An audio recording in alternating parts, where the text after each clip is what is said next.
আজকে তোমাদের সামনে এমন একটা রেসিপি নিয়ে এসেছি যেটা বাড়ির সবথেকে ক্ষুদে সদস্য থেকে সবথেকে বড় সবার পছন্দ। আর সেই রেসিপিটার নাম হলো পিৎজা। আর সেটা যদি বাড়িতে বানানো হয় তাহলে তো তার ব্যাপারই আলাদা। নমস্কার বন্ধুরা, কেমন আছো সবাই? কুকিং শুকিং বাংলা চ্যানেলে তোমাদের অনেক স্বাগত। চলো তাহলে শিখে নিই কীভাবে পিৎজাটা তৈরি করব। প্রথমেই নিয়ে নাও বেশ কয়েকটা সবজি, নিজেদের পছন্দ মতো নিয়ে নাও। আমি এখানে বেল পেপারস, কর্ন সিডস আর পনির নিয়েছি। বেল পেপারস আর পেঁয়াজ আমি ডাইসের মতো, অনেকটা ওই চিলি চিকেনে যেমন কাটে না সেরকমভাবে কেটে নিয়েছি। কর্নটাকে সেদ্ধ করে নিয়েছি। এবার চলো পিৎজা ব্যাটারটা বানিয়ে নিই। এর জন্য একটা মেজারিং কাপ নিয়ে নাও। সেই কাপের বরাবর 1 কাপ ময়দা, হাফ চা চামচ নুন, বেকিং সোডা আর 1 চা চামচ বেকিং পাউডার। ভালো করে এবার সমস্ত জিনিসগুলো মিশিয়ে নাও।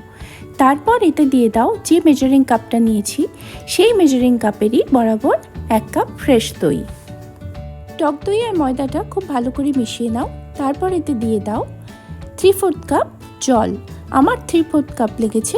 তোমাদের যে মেজারিং কাপটা নিয়েছো সেই কাপের 1 কাপ নেবে। ধীরে ধীরে অ্যাড করবে। একটা ব্যাটার এমন তৈরি করতে হবে যেটা না তো খুব একটা তরল না খুব একটা হার্ড।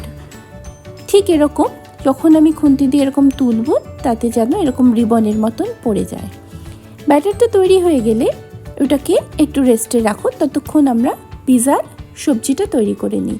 এর জন্যে 1 টেবিল চামচ বাটার একটুখানি মেল্ট হলেই তাতে দিয়ে দাও 1 চা চামচ কুচনো বা ক্রাশ করে নেওয়া রসুন।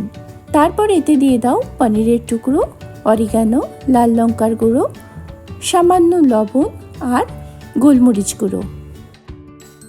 সমস্ত কিছু দিয়ে হালকা ফ্রাই করে এতে যে ভেজিটেবলসগুলো রাখা হয়েছে সেগুলো অ্যাড করে দাও।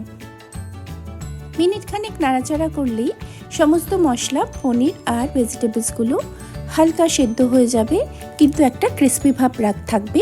সেই অবস্থায় ভেজিটেবলসগুলো একটা পাত্রে তুলে রেখে দাও একটু ঠান্ডা হওয়ার জন্যে। এবার সেই ফ্রাইং প্যানে সামান্য একটু তেল ব্রাশ করে নিয়ে দিয়ে দাও সমস্ত ব্যাটারটা। আমি কিন্তু একটা পিৎজার ব্যাটারই তৈরি করেছি।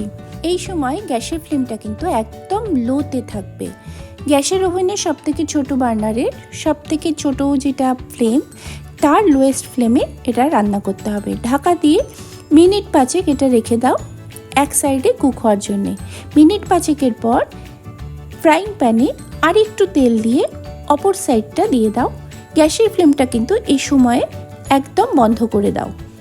উপর থেকে প্রয়োজন মতন পিৎজা সস স্প্রেড করে দাও। তারপর ওপরে ছড়িয়ে দাও মোজারেলা চিজ। পিৎজার আসল টেস্ট কিন্তু এই চিজেই, তাই এই চিজটা দিতে একদম কার্পণ্য করো না। এরপর একে একে সাজিয়ে দাও পনির, বেল পেপারস, অনিয়ন্স আর কর্ন সিডসগুলো। ভেজিটেবলসগুলো সাজানো হয়ে গেলে ওপর থেকে আরও চিজ আর অরিগানো আর চিলি ফ্লেক্স সরিয়ে দিয়ে ঢাকা দিয়ে গ্যাসটাকে একদম লো ফ্লেমে চালিয়ে দাও। মিনিট 5 এটা রান্না করতে আর সময় লাগবে। তারপরে দেখো কি সুন্দর একটা টেক্সচার এসছে। পিৎজা কাটার দিয়ে কেটে পরিবারের সাথে সার্ভ করো, এনজয় করো। কথা দিচ্ছি দোকানের পিৎজা আর কিনে খেতে ইচ্ছা করবে না। একবার এই সহজভাবে পিৎজাটা বানিয়ে দেখো। কেমন লাগলো বন্ধুরা আজকের এই রেসিপি? ভালো লাগলে please like, comment and share করো। সাবস্ক্রাইব করো নতুন বন্ধু হলে। পাশে থেকো, সাথে থেকো বন্ধুরা। দেখা হচ্ছে অন্য কোনো রেসিপির সাথে। ততদিন ভালো থেকো, সুস্থ থেকো, সাবধানে থেকো।